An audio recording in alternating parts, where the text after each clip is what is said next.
People are still trickling in, but you're probably good to start, John. Okay.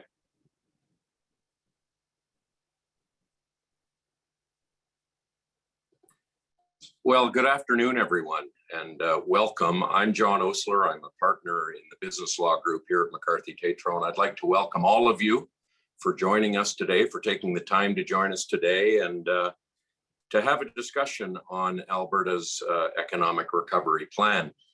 I think the phrase that we have never used so much in our lives, and there's been a lot of them over the last 15 months, but lately we like to say there's light at the end of this long and uncertain tunnel. And I think we've been saying it for many months, but it really does feel like there is light at the end of the tunnel.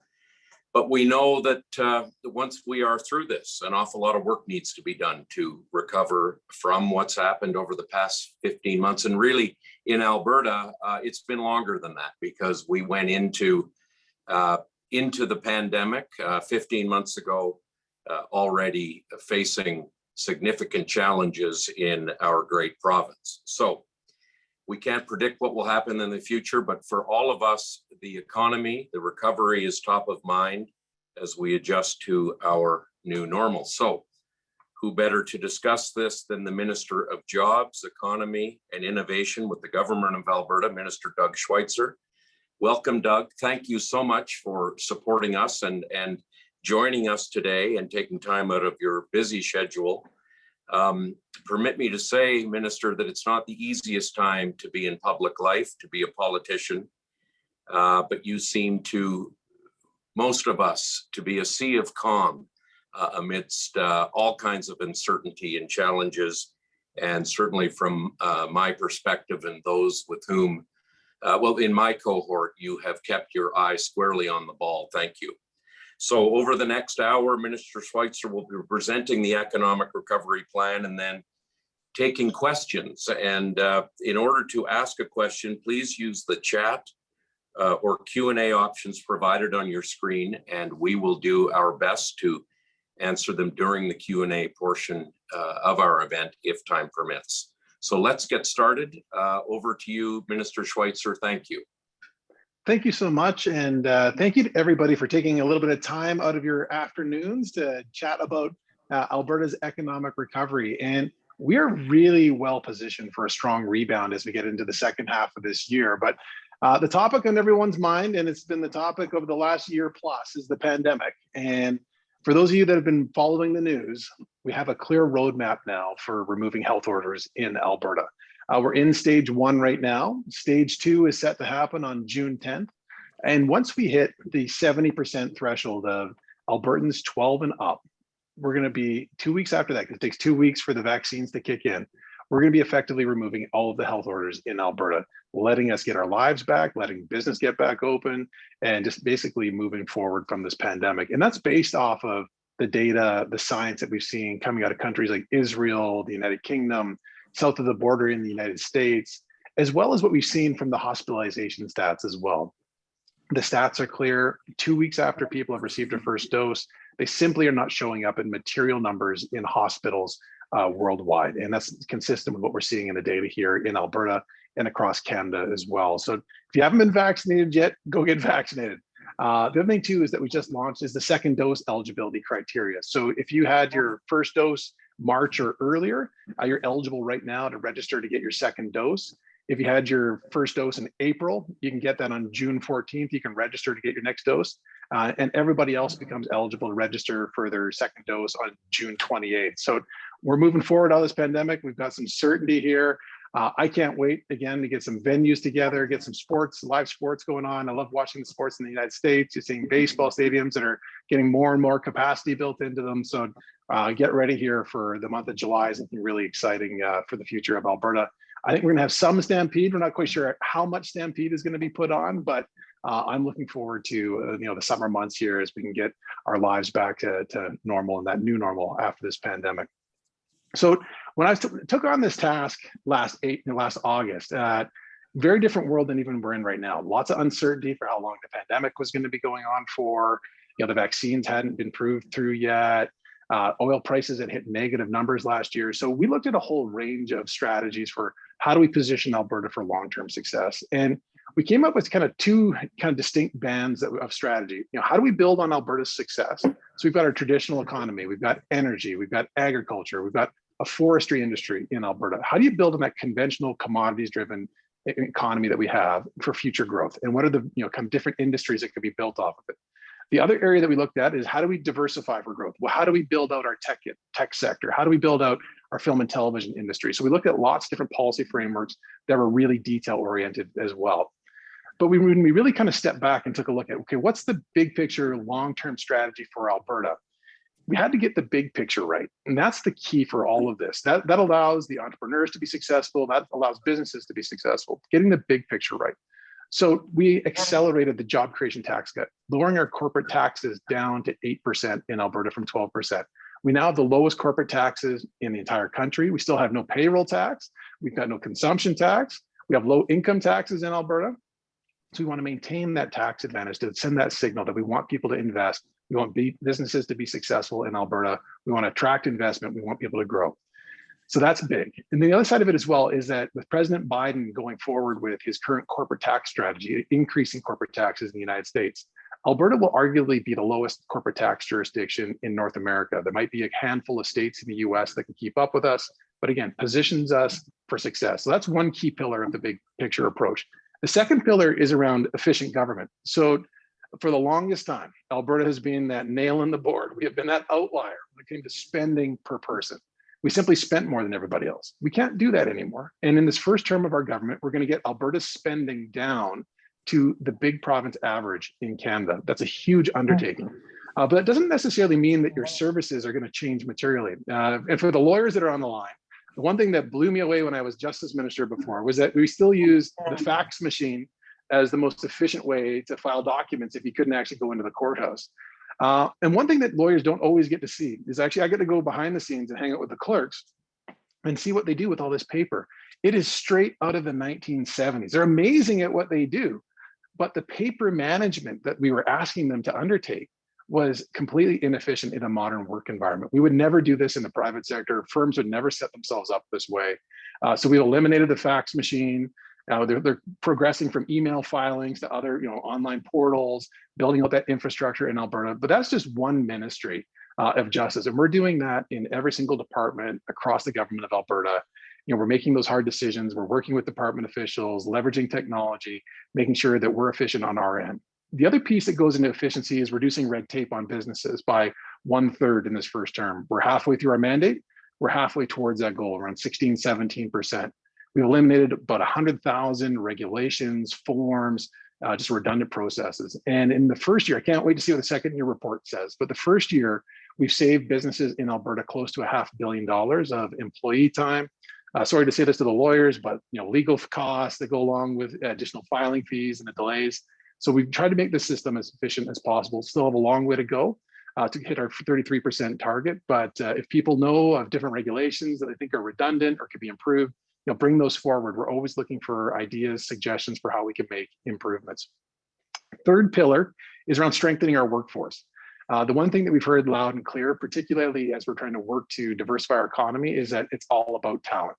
There's a global race for talent right now, and we have to make sure that Alberta is developing talent as well as attracting talent into our province. And here's some really exciting news just to have just at your fingertips as well when you're going out talking about the opportunities in Alberta. When you look at our post-secondary institutions, at the University of Alberta, we have a Nobel Prize winner in virology. So they actually developing out vaccines. So we're working on a whole pharmaceutical piece, vaccine strategy, taking a look at health security, making sure we can develop and manufacture vaccines in Canada. There's a role for Alberta to play there. We also have one of the leading artificial intelligence and machine learning institutes in the world here in Alberta. I mean, when you're seeing all of these industries, every single industry from energy to agriculture, all of the major industries around the world are leveraging artificial intelligence. And we have one of the top institutions in the world right here in Alberta. So lots of opportunities to leverage that to strengthen our workforce long-term. We also wanted to make sure that we helped reduce barriers to getting people back into the workforce. So just a couple of weeks ago, we launched our Jobs Now strategy, covering up to 25% of the wages for the first year for people to hire and train their new workforce. So we want to make sure we get people back into the workforce, get unemployed Albertans back there, getting that skill set that they need for the different jobs. And it could be the fact that they were a geologist and they want to shift to some other area. They're a data scientist, they're smart, they might just require a little bit of training. They can work now with their employer to get that done. We've also created thousands of internships with our MyTax program for young students to get that first that foot in the door, to make sure that they get their employment opportunity. We're also exploring right now immigration policy shifts. I mean, most of immigration is controlled at the federal level, but we're also looking at reforms with our provincial allocation, looking to target more around entrepreneurs as well as graduate students as well.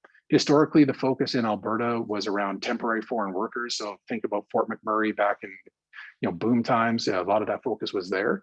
Now it's shifting, and we want to focus on entrepreneurs as well as graduate students as well, help fill out and complement our workforce, because it truly is a global race for talent right now, and that's key for our long-term success in the prosperity of Alberta.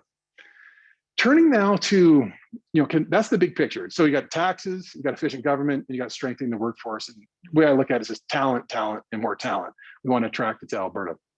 So that's the big picture, making sure we get that framework right. But then when we looked at the industry, so building on our strengths. Everybody here knows about Alberta's energy industry, the oil sands, pipelines, but how do we leverage, the mineral demand of the future?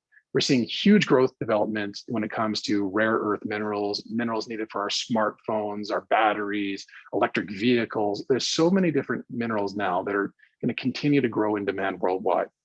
Right now, China controls about 80% of the marketplace when it comes to rare earth minerals. With the tension growing from time to time between the United States and China, the United States is looking to diversify its supply chain. And so is many countries around the world. So there's a role for Alberta to play. And with Alberta Innovates, we're actually doing an immense amount of research right now on bitumen beyond combustion. The minerals that are actually in a barrel of bitumen, we always focus on the oil side of it, but the other minerals that are in there, from carbon fiber to other minerals, are actually worth more potentially than the oil. So we just have to figure out how to extract it and do that and unlock that next generation of energy development that we've done so well here in Alberta. That's one example. Another one is a company called E3 Metals, literally taking lithium right out of active oil and gas wells.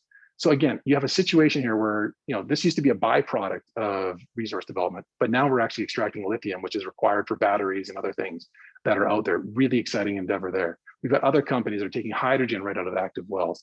We're leveraging our horizontal drilling expertise in Alberta to develop geothermal opportunities for clean power. So there's so many different ways that we're looking to build on our historical knowledge base in the energy industry and responsible resource development, because it has huge applications to continue to meet the energy needs of the world. So that's one piece of our overall strategy. The other piece as well is relating to our natural gas development. So obviously everybody here knows the natural gas industry, but when our minister in this area developed all the strategy, there's kind of 4 key prongs to it. Obviously, we still want to get our natural gas to international markets through LNG. That's still key. That'll help reduce global emissions there. Second piece is kind of works in tandem, is around petrochemicals and recycling. Historically, we do our good thing, we put our stuff in the blue bin. Municipalities could quite often ship it somewhere else, but those opportunities to ship our recyclables elsewhere is diminishing. And there's a role for Alberta with our expertise, our infrastructure, to play a leadership role in North America when it comes to the full life cycle of plastics and recyclable goods. So that's one piece. We've also put in place a new incentive program for petrochemicals to make sure that Alberta can compete with jurisdictions like New Orleans and others. And right now we're hopefully in the final discussions to attract billions of dollars of investment into the petrochemical sector in Alberta, because now we're very competitive from an investment environment.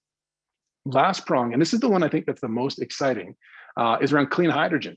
So, you take a look at world markets right now, the investment that's available to hydrogen projects that are viable is immense. There's billions of dollars being raised around the world. And we look at the workforce, the infrastructure, the land formations, the resources. Alberta is one of the best jurisdictions in the world to attract clean hydrogen investment. We saw just a couple of weeks ago, Atcor and Suncor made their announcement about a hydrogen project. I think that based off of what we're seeing and the feedback we're receiving from industry, that looks to be the first of many investments in hydrogen. We already have rail companies exploring hydrogen applications, long-haul trucking companies exploring how to leverage hydrogen. So again, huge growth potential. And again, another opportunity for Alberta to lead in energy development. A lot of this is currently being worked on as well. So if people have policy suggestions around hydrogen, what they need to see in order to get investment deals to the goal line, please send those on. Happy to take a look at it. There's real-time discussion happening right now with the federal government around carbon capture. What does that regime look like? So this is happening very much in real time over the summer months, because there's a huge amount of global interest. And again, another opportunity for Alberta and for Canada to lead in clean energy. The one thing that I found really interesting, and this is another continued growth opportunity for Alberta, because of the unique private sector driven energy market that we have in our province, we're actually leading all of Canada in investments in renewable power. And a lot of this has to do with the commitments major companies are making to go to net zero by 2050. So looking for, how do I improve my ESG narrative? I want to be on renewable power. They're working in the private sector, and they're finding projects here in our province. This is leading to lots of opportunities and discussions around data center infrastructure, other ways that we can be creative and leveraging our private sector entrepreneurial spirit that we have in our power industry. Again, a unique business proposition in all of Canada happening right here, private sector driven. When you go and talk to people in downtown Toronto, when you give the speeches there, that Alberta is actually leading the country in renewable power development, it surprises a lot of people and kind of gets them, really? And the fact that we actually have batteries being put onto our power grid, and we're some of the first jurisdictions in Canada to do that, if not the first. So lots of different ways that we're innovating throughout the whole energy spectrum, and ways that we can continue to lead in that area. So shifting topics now, like a couple topics to go, is around diversifying for growth. So I mentioned earlier on the fact that our tech sector is just continuing to really hit its stride right now. So in 2018, we had about 1,200 technology companies in Alberta. You fast forward 2 years to 2020, we have over 3,000 technology companies. And not only do we have 150% more, so way more than double, they're also bigger. They're larger. The percentage of them that have north of 100 employees is larger. The percentage of them that have north of 25 employees is larger. So it's just a bigger and bigger pie. And we look at the venture capital investment, like this is material. When you look at the fact that in 2018, we had $100 million go into venture capital in Alberta. 2019, 220 million. Remember 220 million here for a second. In 2020, we had 455 million. Now, in the first quarter of 2021, we're at about $220 million of venture capital. It's the exact same amount. And then 2019 was a record for Alberta. Just in the first quarter of this year, we've already matched that record, just in the first quarter. And it's continuing to grow. We're actually expecting this year to continue at that rapid pace for 2021. But the most exciting part of that is the fact that there's jobs. These firms are hiring. You got companies like Neo Financial going from 20, 30 employees just over a year ago to over 200 employees, trajectory of going over 500. You've got Cement, you've got Adibotics. You have so many different companies here in Alberta that are on this rapid growth trajectory. When you add on top of that, the fact that, Infosys, one of the largest IT companies in the world, setting up a 500-person office in Calgary. Just today, we had Infosys announce the fact that they're establishing their Canadian head office in Calgary, projecting up to 1,000 jobs over the next 3 years. We are at that critical mass where it is not just a hope and a prayer for diversification in Alberta's economy, it's real and it's tangible. So last summer, we put in place the Innovation Capital Working Group to give us advice for how do we grow this sector, what else is needed. So we've put additional resources into the Alberta Enterprise Corporation, $175 million for a fund of funds for venture capital. We put in place a new research and development grant, the Innovation Employment Grant, to stimulate research and development for early stage companies in Alberta.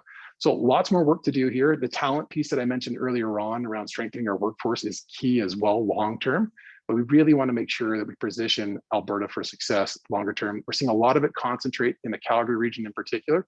So again, lots of opportunities here, lots of partnerships that work with our post-secondary institutions that are leaders in AI, machine learning, as well as quantum computing. So this is an area that we want to invest in. It has huge applications for our traditional economy, but has applications that are just completely resilient in many other areas that hopefully gets Alberta off of that up and down cycle that we experience every now and again.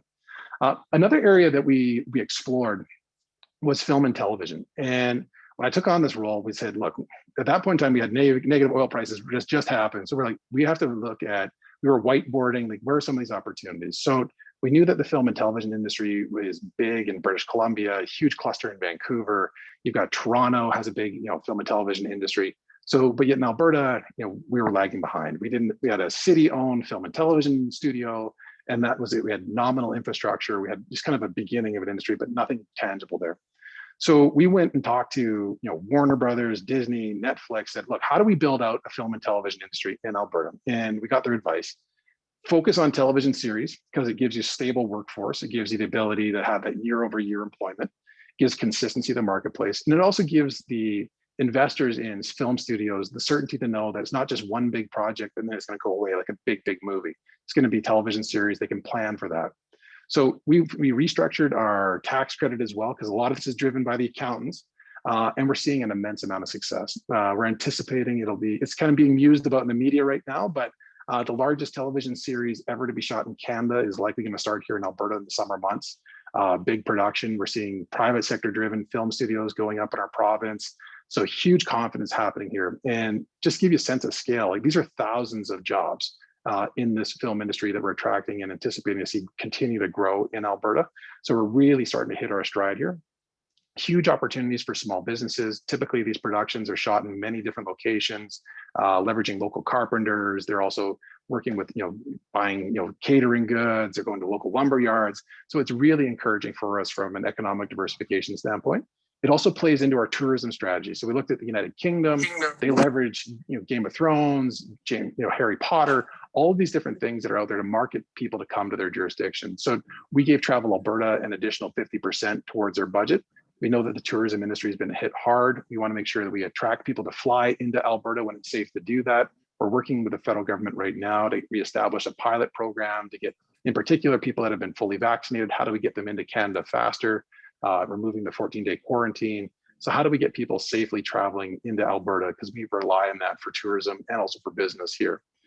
Final point I'll leave on, and then I'm looking forward to the Q&A, is around Alberta's rebound. So this is the narrative that I think that is going to consistently start to become the national story when it comes to Alberta. We're set at all the different forecasts that are out there. Most of them have Alberta leading the country in GDP growth, job creation. The diversification story is tangible and real. People can understand it, and it's happening on the ground. But then when you take a look at the big picture strategy, low taxes, efficient government, that business friendly environment that we're sending out there. But when you really break it down though to the individual, employees can get ahead way faster in Alberta. People that so these big companies are looking at where do they headquarter, where do they put their employees? Their employees can get ahead faster in our province. An average house in the suburbs in Alberta is still about $500,000. Try doing that in Toronto, 1.5, Vancouver, 1.5, give or take. Young people can't get ahead in Vancouver and Toronto. They can still get ahead in very livable cities like Calgary, Edmonton, our mid-sized centers in Alberta. And the employee during this pandemic has far more control over where they live. For the longest time when I was practicing law, you always had to go pay homage to downtown Toronto and Bay Street, go meet all the Bay Street bankers and everybody. Because that was just the theory, is that you had to be on Bay Street if you wanted to be in the big finance in Canada. Well, Bay Street's been closed for over a year. Everybody's been working from home. So I think there's a lot more power for the employee to determine where they want to live. There's lots more comfort as well for companies to allow their employees to work remotely, to be more creative in how they have their workforce deployed. And we've seen in lots of departments, actually greater efficiencies from the combination of people coming in as well as working from home. So there's lots of ways here that we can position Alberta for success. I think it's a huge buy opportunity right now. We're seeing the rebound happen, and it's not just in our traditional drivers, it's also in these new areas of industries in our province. So I'll stop there, and I'm really looking forward to our Q&A. Well, Minister, thank you. And it's a beautiful 30-degree day here in Calgary, and it just keeps getting better, because after that, it's hard not to see a big, bright, shining light at the end of this tunnel. So thank you. And we do have some questions. And just a reminder to the audience, if you have a question, please use the chat or Q&A options on your screen. And I will go to the first question, and this really picks up on something you just were talking about, Minister. A lot of us who are Calgarians talk about, is Calgary going to be the kind of city that our kids will come back to and establish careers and have long and successful lives here like we have? And I'm intrigued by what you were saying about how it's easier here for young people to get ahead. Maybe you could just elaborate on that, because that sounded like a very hopeful piece of information. Well, and this is the thing that that drove me to run 2 years ago. I didn't run to help manage a pandemic. That was a curveball none of us were expecting. But I ran because I was wondering, what does the future look like in Alberta? We had so many challenges. Everybody remembers the pipeline protests and people wondering what their future looks like. And for the first time since 2014, I am truly confident in the future direction of the economy of Alberta. I'm starting to hear anecdotally from different people in the community that when they always would talk about cities like Pittsburgh and Austin and other communities that have kind of reinvented themselves or found ways to diversify, I'm starting to get that anecdotal kind of secondary feedback that people are starting to see that now. They're starting to see this is real. Alberta really can do this. Calgary in particular, we can get this done. We can diversify. We see the fact that there's these next generation of entrepreneurs coming up. Like when I started my legal career, these entrepreneurs that are starting these fast growing tech companies would have been starting oil and gas companies. That same mindset that if many of you that were around in that time, there might be some younger people on here that don't remember it, but they were just like these determined, oil and gas and people that they just went out there and they built these companies. They built billion-dollar companies. That same determination, I'm seeing the exact same mindset in these next generation of entrepreneurs that are building these massive companies that are scaling quickly. And that's why we're having so much success in the last 2 years in particular in the tech industry, is that same Alberta mantra. Alberta's a different mindset in business, I think, than pretty much anywhere else in Canada. Like they really want to go out and take on the world and do it in a really just kind of that Alberta way. They're not going to be limited. And I think that's why they're having so much success right now. Changing gears a little bit, talking about tourism in Alberta, which has been really a diamond in the rough in many ways for our province. So important. What is the longer term strategy for tourism? How does aviation fit in? And where do you see that kind of going, I guess, short, medium, and long term? Just before we got this morning, I was reading through a draft of Travel Alberta's business plan. And so we've increased their budget by 50%, but with that, we've also asked them to take on a destination management responsibility. So we want to make sure that when people do travel to Alberta to experience what we have to offer, that it's a world-class experience. So there's lots of different ways that we can build out, what are the amenities when people come here for tourism? How do we collaborate with our Indigenous communities in Alberta to highlight the culture of our province? How do we work together to make sure that it's not only just Banff? Banff is the busiest national park in the country, but there's so much more to Alberta, from Drumheller to Head Smashed and Buffalo Jump. There's so many different areas to see, but how do you make that experience a world-class experience? We also want to make sure with Travel Alberta that we're partnering with the airline industry to help them establish key priority routes, because most people want to have that direct flight. I know that I'll look for a direct flight versus a connecting flight any day of the week. And you have to have those direct flight connections. So working with companies like WestJet and others, this Flair, that we're actually seeing some low-cost carrier airlines that are starting to kick tires about, they've seen some disruption happen in this pandemic. So you're starting to see some low-cost carriers potentially come onto the marketplace as well. So we want to work with all the airline industries to establish routes to come here. And one of the areas there is that Alberta is not really a drive-to destination. There aren't that many massive population clusters close to Alberta. So we actually have to make sure we establish these routes to get people to come here and experience the province. Another question from our audience. Minister, with the continued move to greener energy, what is the province's plan to recycle some of these products, like components of solar farms or lithium batteries? You know what? I think as it relates to our overall recycling strategy, the main focus there is on kind of petrochemicals, but that's a very good point as well, as particularly as solar farms get to the end of their life cycle. There's lots of kind of key minerals in there that can probably be repurposed. I'll take that as some further feedback for us to do some further research on it to see what other roles that we could have to play as a leadership role in that area. Back to the reopening plan announced last week. How does that fit into the overall narrative for the economic recovery, and how do you, as the minister responsible for the recovery, balance all of that with all of the other things going on that are so immersed in the COVID situation? Well, I mean, over the last 2 months in particular, we've done about 50 chamber town halls talking to small business owners. And the one bit of resounding feedback we heard from small business owners was that they wanted certainty. We need to know when this is going to end. We need to know when we're going to get, our lives back. And so that's one of the reasons that we've done the reopening plan structure with the clarity. Once we get to that 70% of eligible Albertans vaccinated with the first dose, 2 weeks later, full reopening. That was one bit. This is going to get thousands of people back into the workforce. You already see the scaling up starting to happen now, the restaurants, the patios, other parts of our tourism industry in particular, the events industry. Events industry has been pretty much shut down for this entire time. So they're looking at getting going again, weddings, things like that for the summer. So that's key for us, is that just gets, again, thousands of people back to work, which again helps your economy. That's the big part, getting the small businesses back on their feet. And then we get into all the industry stuff that we've been talking about overall for the overall economy. As far as day-to-day management though, this is the one thing that we and people in the public, expectations, get lots of folks. You do one thing in this pandemic, one group's mad at you, one group's praising you, and it's been a really interesting time to be in public life.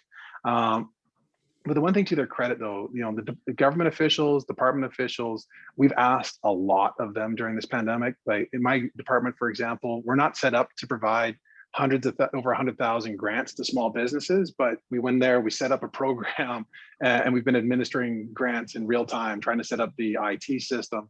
It hasn't been perfect every step along the way, but we're trying to make sure that we're asking a lot of department officials, and that's not their core function. On top of that, we're still trying to, implement legislation, and we're still trying to, bring forward structural change. So we've asked a lot of our government in Alberta, and I'm quite proud of the fact that we have a very professional public service in this province. Right. What, governments all across the country, well, some more than others, are being heavily criticized, and they tend to be conservative governments, and at the risk of getting too much into the politics of it all. But what can you tell us about some of the conversations you're having with other jurisdictions, really about the pandemic, of course, but about Alberta's recovery too? Well, it's always an awkward conversation when I'm going into somebody else's province, because they know I'm there to try and make sure that the investment comes to Alberta and the jobs come to Alberta. So it's a little bit of a different conversation when I'm there.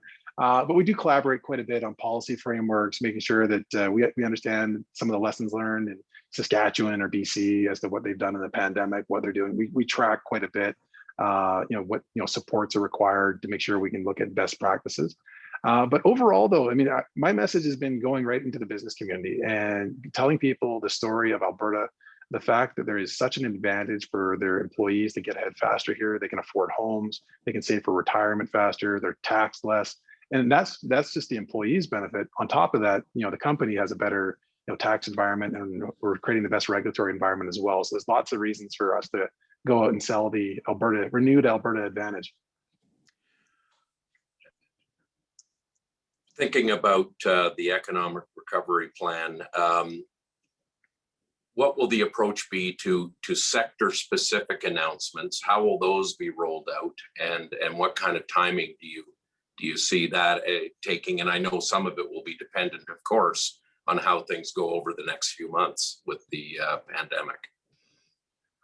Expect quite a few announcements, particularly once the stage 3 announcement gets made. Once we hit that stage 3 threshold, we're actually having some meetings here later today about what that rollout looks like. We've been working hard over the last year plus on this, and myself in the role since August. We probably have about 50 to 60 announcements in the hopper, ready to roll out in various industries. Some of them I've highlighted here, from the technology sector, innovation space. You've got film and television, agriculture. So there's lots of announcements yet to be made. It's lots to look forward to. We did make a series of announcements, and this is the challenge again of the pandemic. We made a series of announcements last fall, but again, the public focus though was purely on the pandemic. So for example, we announced a massive infrastructure project to irrigate 200,000 acres in southern Alberta. It's going to increase the GDP of our province by over $400 million. Thousands of jobs in southern Alberta, lots of processing opportunities in southern Alberta. But again, the public awareness, like the public wasn't ready to consume that type of information in that material way. So expect this as well to kind of make sure we raise awareness around some of the steps that we've already taken. And just on that job creation, what kind of numbers are you looking at as part of this recovery, and again in the near, medium, and short, long term? Well, at the peak of the pandemic, over 300,000 Albertans lost their jobs. We're about 2/3 plus, give or take, back towards where we need to be. The most recent health orders that were brought in May slowed things down, obviously, when we brought in further health orders. But we're expecting to see that bounce back as we get through the summer months. We want to get that full job recovery as close as possible this year, and potentially even get to the better side of it by the end of this year. So taking our unemployment rate right now is about 9%. We want to get it down below 7% at the earliest possible opportunity in Alberta. And if we can continue to grow our economy and continue to drive that down into that 5-6% range, where you have a much more kind of stable employment environment for people. Well, what are your thoughts around, and I'm going to focus on Calgary a little bit, centers of excellence in Calgary? I mean, Calgary is all about entrepreneurship and getting things done no matter what. And something I've been involved in, of course, is the Cancer Center, which is probably a year or two away from opening its doors. And one of the, part of the narrative around that was center of excellence in the medicine, pharmaceutical, science space. And I would enjoy your thoughts on that, and then centers of excellence generally. And I know we've touched on an awful lot of them. Well, and on this side here, there's a kind of a nascent growing, it's almost under the radar, the fact that we have some really world-class life sciences companies in Alberta. You've got, there's DynaLife, there's many of these other ones that are out there that are driving in a huge amount of innovation. There's a venture capital type of organization called Thin Air Labs, which is doing an immense amount of investment right now in this space. In Alberta, there was a research and development lab effectively developed out just this last week, got announced for kind of those startup incubator companies that are in that early stage of development in Calgary. So I think you're right, like leveraging the infrastructure we have, the Cancer Center, the other areas of expertise that we have in virology. There, you've seen companies like Northern RNA start up, you've got Entos up in Edmonton. So there's lots of building blocks for a pharmaceutical and life sciences sector in Alberta.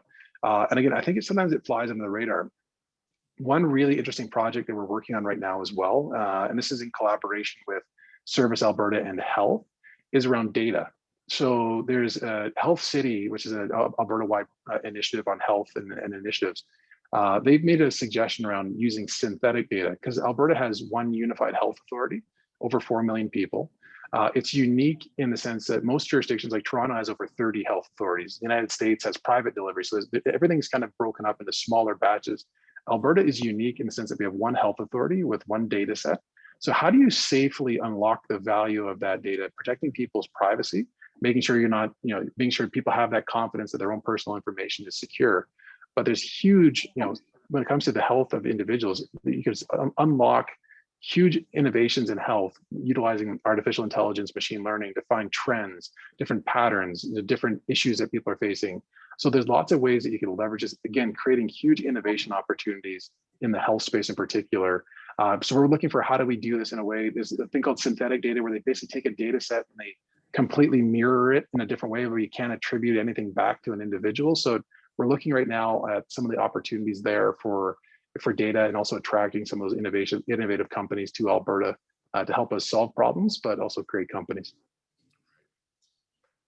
A session with a minister of the government of Alberta would not be complete with a question about taxes, and in particular, whether or not a provincial sales tax will be implemented to help with the recovery. So I'll put you on the spot with that one. No, it's a pretty simple answer, no. But one thing though, and this would be an area that would be helpful to get feedback on though, is that and feel free to email it in later if people have ideas, but obviously we lost the carbon tax case at the federal level. We took that up to the Supreme Court. People weren't expecting us to win at the Court of Appeal. We did win there, obviously lost at the Supreme Court. So we are exploring right now, what is Alberta's response to the federal carbon tax decision of the Supreme Court? Do we look at a made in Alberta solution? What does this look like? What could the structure be? There have been lots of different, right now it's run by the federal government where 90% is kind of sent back through rebate checks. But there's been lots of other, different strategies implemented over time. Different policy papers have been written on effective carbon taxes. It is a form, obviously it is a consumption tax, very similar to the proposal that was just mentioned here of a PST. So how do we position Alberta's response to a carbon tax? That would be really interesting to get thoughts and feedback. I know there's quite a few tax experts at McCarthy Tétrault, so if people have some ideas on that as well, happy to take a look. And do you get the question a lot when you go to Toronto or Montreal or other parts of the country where sometimes I have the impression, I think we have the impression that there's envy that we don't have a sales tax, but an awful lot of curiosity about why. We do get lots of questions about, what's the path forward? How are you going to get yourselves back to a sustainable budget process in Alberta? And that's why we've been focused so much on getting our spending down to the national big province average. That's key number. That's project number one, making sure we get our spending to a sustainable level. Right now, the original forecast for our budget this year was an $18 billion deficit, give or take. But with the current, and that was based off of far more conservative estimates than what we're currently seeing right now with $67 WTI, relatively low differentials, stable prices in natural gas, higher prices in agriculture, forestry prices are higher. So I do think that we're probably going to be in a much better financial position by the end of this year when we actually finally take a look at the books. But that doesn't mean that we still don't have ways to go to make sure we're sustainable long term, and that's where the spending piece comes in. But we are going to take a look at the overall tax regime of Alberta, and the carbon tax discussion as well is a part of that. Question from the audience just in. Any advice for a business opening a new Calgary office this year? In addition to getting great advice from McCarthy Tétrault, thank you. Any recommendations for resources and people to engage with? And this is a financial services business supporting litigation expenses for corporates and law firms. Well, on that front there, I mean, don't reach out to, feel free to, the people here at McCarthy Tétrault have my office's contact information. Reach out to my office. There's a whole range of different people that you should connect with, from Invest Alberta, which is the business development arm, Crown Corporation that we have for the province. There's many other initiatives, like I mentioned, like the Jobs Now program. We have our investment and growth fund as well, which is a site competition fund. So depending on what you're trying to set up, it may fit the parameters or not. There's lots of different pieces here that you might be interested in. But if you send a note to my office, we can connect you in with our department officials who can kind of give you that rundown of different government programs that they might be eligible for. You strike me, and I mentioned this in my introduction of you. You really are a sea of calm in all of this, at least from the outside looking in. And I get the sense from you that you probably have fewer sleepless nights now than you had maybe in 2014 and 2015. But what in your role as really the minister of everything, and the most important thing, and that is economic recovery, what keeps you up at night, if anything? What do you worry about? Well, I mean, in late 2020 and 2020, when the oil prices went negative, it was really challenging. We were taking a look at that, wondering, and also the uncertainty of the pandemic and how long it was going to be. That particularly at that point in time when we took a look at this project. And honestly, like I kind of can draw it back to when I was a restructuring lawyer. For folks that have been involved in those types of files, they are incredibly busy, particularly at the front end when you're just trying to figure out stabilizing, the company, stabilizing the workforce, everything that goes into that type of a file, trying to figure out, what's happening, what's not working, what does the path forward look like for this company. It was the analogy to that experience and the long hours, right, particularly at the beginning, was very similar to what we experienced when I first took on this role. We took a look into all the different issues. What are all the challenges? Where are the opportunities? What does the exit look like? And we went out and engaged. And I know that I didn't know everything. I'm a lawyer, not an economist. And so we went out and talked to the business community, got as much feedback as we could. Your firm was very good to us and meeting with us many times, talking to us, giving us suggestions. And it was just a project management role at that point in time of taking in different files and different industry opportunities, putting them through a policy analysis, and then figuring out where Alberta fit. So it was more of one of those, instead of the sleepless nights, it was more you'd wake up at 3 a.m. and go, oh, that's how it pieces together. And then your brain starts going and you can't fall back asleep because your brain's going.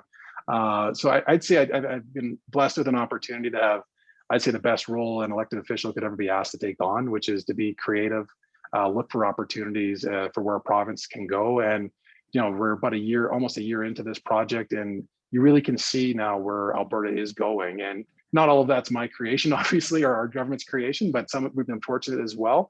But you can really truly see where this is the trend lines are all heading towards, and it's encouraging. One of the things you talked about in your remarks is efficient government, and really just how much as governments of Alberta have spent over the years. Will there be spending cuts, and where will they be focused in order to reduce the big average we have on provincial spending? So, I mean, it's one of those things where it's flat budgeting. So instead of looking at direct cuts, we're basically taking the operating budget of government and trying to hold it as flat as possible on the operations side. And then we have incremental spending that we've done on the recovery. So additional spending in health, additional spending in business supports, additional spending for recovery-oriented initiative, trying to keep the operating line of government as flat as possible. So year over year, economic growth, inflation can slowly eat away at Alberta being out of line with other jurisdictions. So by holding the operating line flat effectively for 4 years, you get that incremental, basically inflation and economic growth chipping away at us being an outlier when it comes to operating spending in Canada. So that's the overall approach. I wouldn't explain it necessarily that way in a big public town hall, because people here understand those concepts more. It's hard to articulate, but effectively flat budgeting for the operations is how we approach it. So just to follow up on that from the audience, we've had a high volume already, and we will as we go forward of announcements. How do you kind of look at helping the public monitor and measure the outcome of the different announcements and initiatives? And think of a specific example like the one we just talked about. It's cutting government spending. How do you communicate that to the average Albertan in the broader context of the economic recovery and really program spending? I guess rationalization. On this side here, if there's a comms expert that can really simplify this all down to 30 seconds, I'll hire you on the spot. We'd love to have you. It is one of the challenges, is making sure that you can make this understandable in 30 seconds or less. That's one of the reasons why I focus quite a bit on the taxes, the efficient government, and strengthening our workforce. I try and keep that message as simple as possible, and have the themes of strengthening and building on Alberta's strengths, as well as diversifying for growth. You've been kind of having buckets and themes built off of those kind of 3 big concepts, and then 2 other concepts as well. So we're trying to drive a consistent narrative for the recovery and the rebound based off of some consistent themes. It's not the easiest one to put in there that's readily digestible for everyone in 30 seconds, but the biggest thing as well, and here's the one thing I find, and here's this kind of a story from my justice time, and then also in this role, is that you have to be willing to give the exact same speech over 50 times, probably up to 100 times, before anybody in the public starts to even recognize that what you've done is actually out there. We're about halfway there right now, and we're probably gonna have to keep going another 50 to 100 times in order for people to kind of consistently feel it in their communities. But I'm starting to see that happen in the community. You're starting to see more and more positive stories about Alberta, about the diversification, about the future of the province, and you're starting to see that resonate in the business community. My expectation is that by the fall, you're going to start seeing that on Main Street, where people are going to start feeling it in their communities. It's not just going to be the business leaders that see the trends or are doing the transactions and planning. You're going to start seeing that in Main Street as you get into the second half of 2021, where people are going to go, oh, wow, there's lots of job postings, or I'm getting offers here. It's going to be more that environment as we get to the second half of this year. I'll put you a little bit on the spot again. Sometimes the experts say that, managing stress is about visualizing a certain period of time out, out into the future. I'm going to ask you to speculate, use a crystal ball, all of those things that are patently unfair. But where do you see Alberta 1 year from now? 1 year from now, I think the story nationally is going to be the Alberta rebound. In 1 year from now, I think that when you take a look at where our energy prices are, our conventional drivers, all this diversification, I think people are going to go, how did that happen? How did Alberta rebound as quickly as it did? And and I think we're going to be that conversation and magnet for talent that we historically have been, where younger people that have lived through this pandemic, they don't want to live in their 500 square foot apartments in Toronto and Vancouver, are going to look for new opportunities, and we'll welcome them with open arms. I see that I am out of questions and we're almost at 1 hour. I think that's a very positive way to end the discussion. Minister, I'll give you one last chance for anything else you would like to say, and then I can close. Well, just want to say thank you to everybody for participating today, taking some time out of your schedules. And if you're seeing things out there, if you have ideas, suggestions, bring them, send them into us, contact us. If you're working on transactions and it's helpful, don't get me wrong, it doesn't always help to have a politician on a phone call, but if it does help in any way, shape, or form for us to help, we're here to help make sure we can attract investment and jobs into Alberta. So happy to do whatever we can to make Alberta success long term. Excellent. Well, thank you, Minister. And we really are honored to